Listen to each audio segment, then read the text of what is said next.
The Giants, and you and I talked about this at the time they made the decision to bring back Daybell and Shane. They are in a bad spot. They're chasing a quarterback. They tried to get Matthew Stafford. Great. Okay, what would that have done? Made them respectable, sure, but it still wasn't going to be the answer long term. They're going into year 4 with the general manager and a head coach, and they have to find their quarterback and are going to force their way to try to get one this year. To me, it is a recipe for disaster, especially after missing out on the opportunity to get Matthew Stafford. It's a problem. I'm not going to lie to you, Sal. It's definitely less than optimal here. But I do think that the Giants, when they start the season, that the Giants will have a fairly capable veteran to start. I'm not saying that Russell Wilson's going to excite people. He shouldn't, but somebody like that. And I really do think that they're going to draft somebody that is going to get the fan base excited. Now, is that player going to be the right one? I don't know. It seems like they're cooling or at least thawing the interest on Sanders, which I think is a good thing. I'm not a big fan of Shedeur Sanders as a quarterback, so it doesn't look like they're going to do that.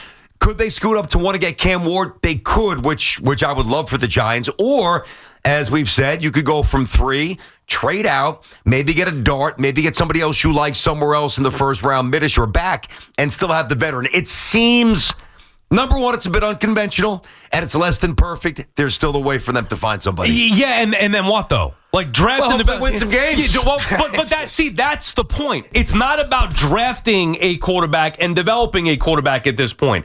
It is clear. The owner said it at the end of the year. All their actions now are showing it. It is clear their primary goal is to win games now. I do not think you can have both. Win games, especially from where they're coming from and where they're at. Win games now, get a quarterback that's going to help you win games now, and draft a guy for the future. For me, I'd rather just go get Cam Ward if that's their guy. If it were Sanders, fine. Yeah. But really, one of those two guys, you can't be telling me now they're going to trade down or take somebody later and then hope that's going to be the case. Well, why didn't they do that 2-3 years ago? It's idiotic for this team. So if they get Cam Ward, sure. And then what's going to happen is they're going to have to win now with that quarterback. Otherwise, like we said, it's going to be a new general manager or at the very least a new head coach in here. But think about what you said. So why didn't they do it 2-3 years ago? Yeah. Now, in hindsight, they should have. But the reason they didn't do it is because they had a young, in their mind, still interesting / ascending Daniel Jones. They misread that, but that's why they didn't do that 2-3 years ago. Right. Listen, last year, by the way, obviously. Yeah, last year I hear you. You said that you didn't like the neighbors pick, not that you didn't like the players, you didn't like the selection of a receiver, which we talked about that a lot. Also, we had more info on Daniel Jones, like you and I may have known about it, but they knew 100%. Going into last draft, they knew about Daniel Jones. Yeah, the one thing, and I know it sounds right, and I kind of believe it as well. I do, but like we're assuming, and I think it's a fairly safe assumption, but we're assuming that there is this direct edict from Mara. Hey, you guys don't win, you're out. Is it possible that Mara said, don't do anything, if you don't love the quarterbacks, don't do something foolish and build the team out, and even without a lot of wins, if I like the direction, you guys could be back for next year. But I don't feel like that's the case because it does. Now, if that is the case, then that changes a lot, though. If it is, think about that. Well, that's what we said at the time. If they were going to bring Shane and Daybell back, it had to be under the circumstance of beyond next year. Yeah. And it wasn't that. And to me, it doesn't feel like that. Might it be that behind the scenes? I don't know. But it feels like they need to win now. And if they don't, they're going to be in trouble. And that would force the issue. Like, why now the fire under everybody's rear end to go get a quarterback? Where was that a year ago? Like, this regime couldn't see that Daniel Jones wasn't it. This regime thought they were going to put everything in place for Daniel Jones to see if he could succeed. That was foolish. If I could see that, then they should have been able to see that. They didn't. And then the owner comes out and says, we're bringing them back. Okay, fine.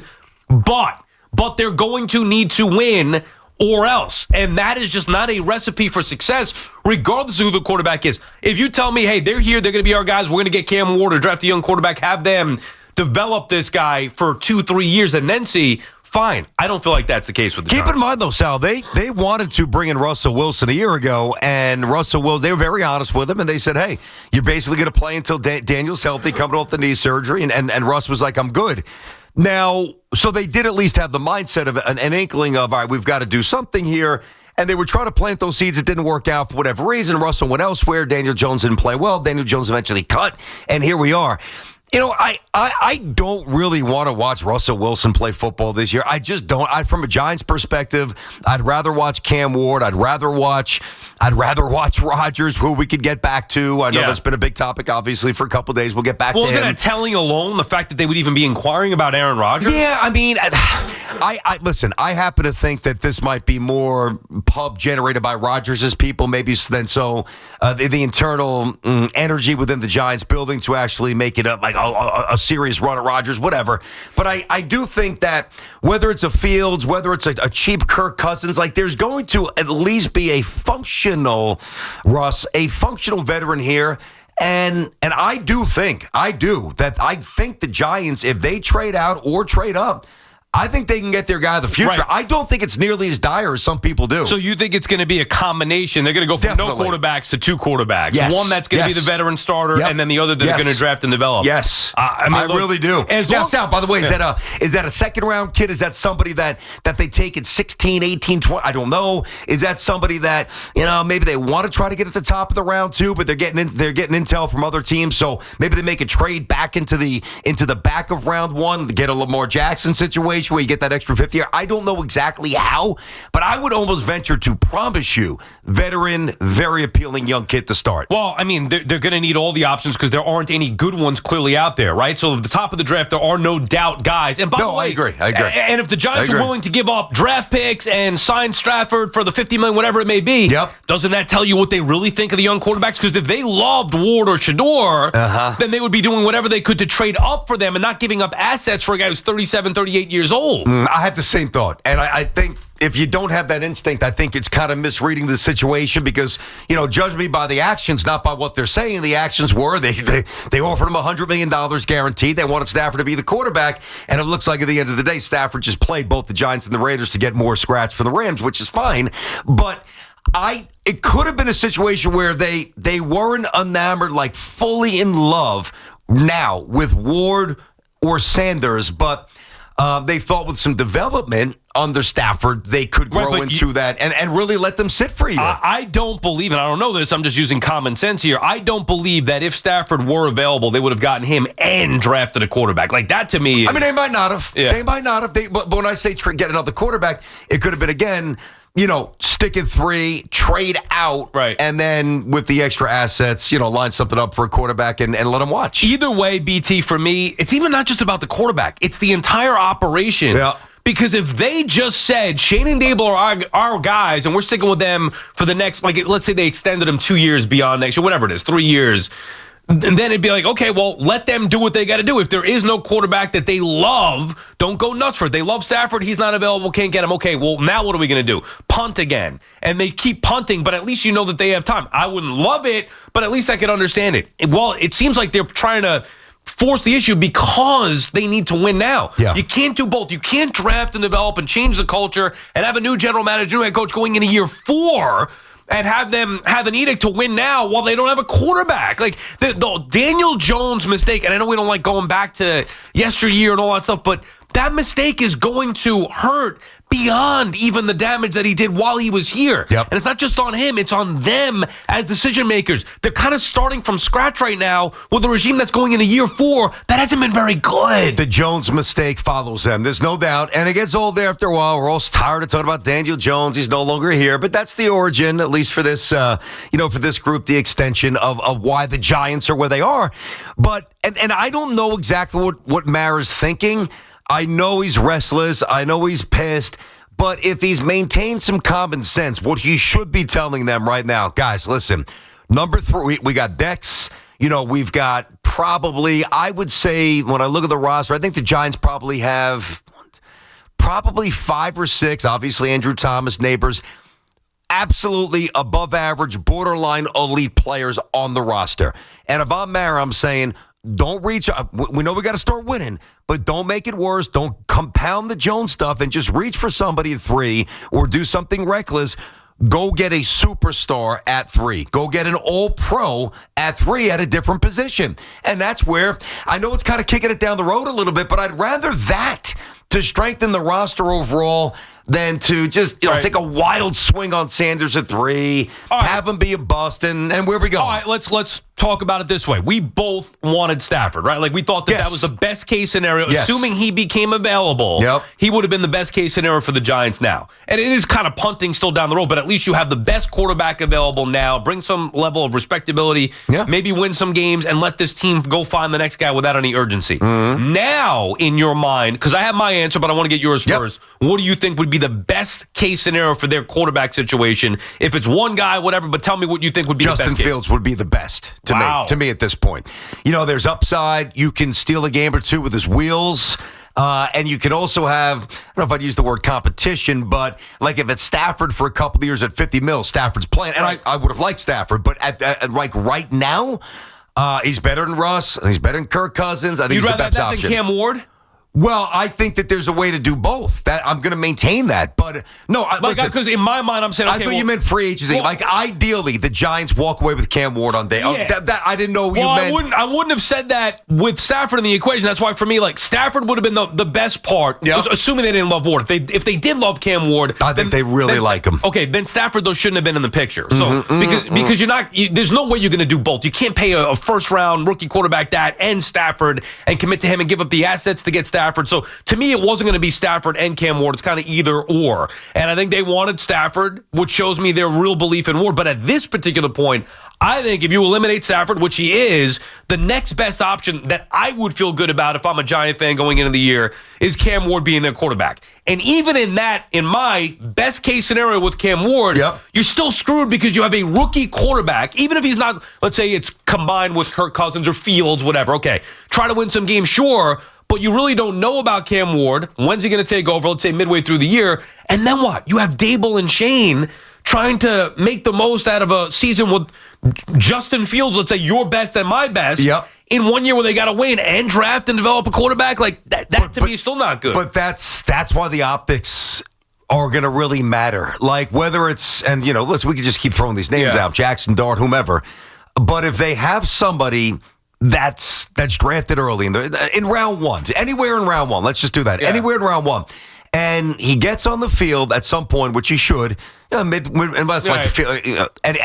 looks the part. It looks like they got it right. Then I think that the urgency to win in the eyes of Mara, I think the focus shifts to these guys found the right one. Now let's let Daybell coach him up. BT and Sal on the Fan. Our friends at Town Fair Tire remind you that at Town Fair Tire, you always get the guaranteed lowest price on name brand tires from Connecticut to Maine. Nobody beats Town Fair Tire. Nobody. Mark is in East Brunswick, New Jersey. What's up, Mark? Hey, man. How's it going? I think if they take any quarterback this year, it's a settle because they had their chance at Penix last year, and he's better than all of them. They got to go with the best player available. If they could get Hunter, and then you got to, I think Justin Fields is the best talent upside available. Give him some players in front of him and see what he can do. And if Daybell's this quarterback guy, you know, he's got a incredible talent. Let's see what he can make of him. And if he can't, you know, work with Fields, Neighbors, and Hunter, I mean, then maybe we've got the wrong coach. Well, maybe. Very much. Maybe. Very good call. Appreciate that, Mark. Listen, I do think that, and I got to do it as well. I do this with the Jets too, but specific to Justin Fields, right? Like, anytime Justin comes up, it's always like as a Band-Aid or as just like, let's patch it up a little bit, get Fields. There is a chance, unlike Kirk, unlike Russell Wilson, unlike Aaron Rodgers, like there's a way, Russ, where you can bring in Justin Fields and he can become a star and he could be maybe not week one, but like you could have Justin Fields for 6 or 7 years. Right. He's 25 years old. Okay, but how long do you think that's going to take to develop him? Well, not as long as maybe others think. He had 10 touchdowns and 1 pick for the Steelers last year before they went back to Russ. Fair enough. My point is Shane and Daybell don't have much time. I hear you. Like, it's going to be, here's our system, let's go win now and show promise, and then that's your guy. Like, now, maybe they could do both, get Fields and say take a quarterback late. I guess. I don't think that's a good option. And I don't think there's a lot of good quarterbacks late anyway. There's barely good quarterbacks early. Well, that's the point of the whole thing. The Giants, as an organization, based off the decisions they have made years prior, have put themselves in a spot where they need to find a quarterback in a draft where there isn't a clear-cut quarterback, and in a free agent class, there aren't any good options at quarterback. And their general manager and head coach pretty much have an edict to win now or else. They're screwed. That's my point. See you in 2026, Yeah, right. Giants. Have fun. Listen, I don't really disagree. Like, just to disagree, Right. I can't disagree because what you just said is right. We've had this discussion and we share the same thoughts. I think where maybe I differ a little bit from you, I think there's a ray of light. Now, they'd have to make several good moves and things would need to line up. Tough division, tough conference. Yeah. I get it. O-line, not quite perfect yet. I still think that there's an avenue. If the Giants could get on it, they can win a few games and it could show like an optimistic view of the future to appease the owner.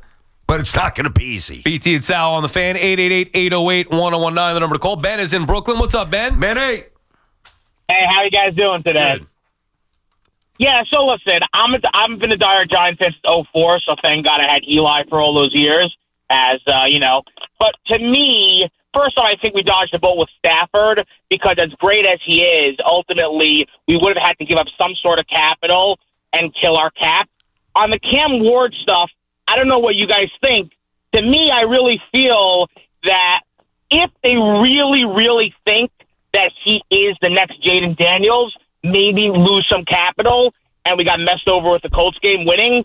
But unless they see him as the next Jaden Daniel, sit at 3, take a guy like Travis Henry, and do what you can with Justin Fields.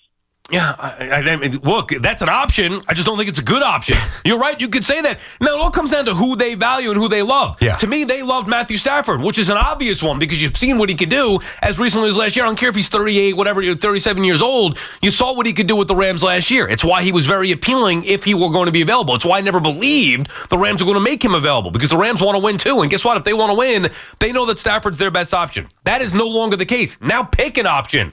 If the Giants loved Cam Ward, I would highly recommend that they do whatever they can to get Cam Ward. I don't think that they do love Cam Ward. I don't think they love any of the options. I don't know if anybody loves Cam. We'll do this a little later as well. Maybe the Jets are going to flirt and mess around, and they might have to move up to 7 or might try to. That's a massive hole to go from 7 to 1. But my point is, I don't know if anybody really looks at Cam as like he's a home run.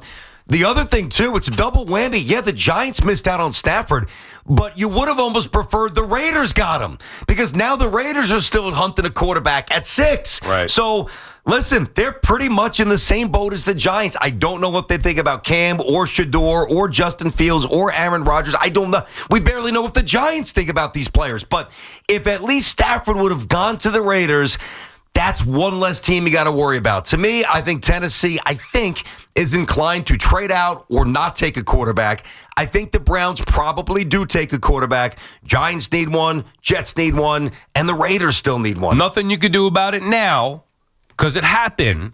But this is why I said at the time last year, they needed to take a quarterback. They needed a quarterback then. They could have been in front of it. Think about the alternative universe, BT. If they did take a quarterback the way that Atlanta did, the way that Sean Payton and the Broncos did, that could have been the Giants. Even if we're just for the second half of the year, hey, you know what? At least they had Penix and he showed some signs. Hey, Bo Nix showing some signs. Now you'd be ahead of it and you'd be going into year 4, which is really year 2 with your new quarterback and saying, all right, let's see what this kid's made of with this regime. Yeah.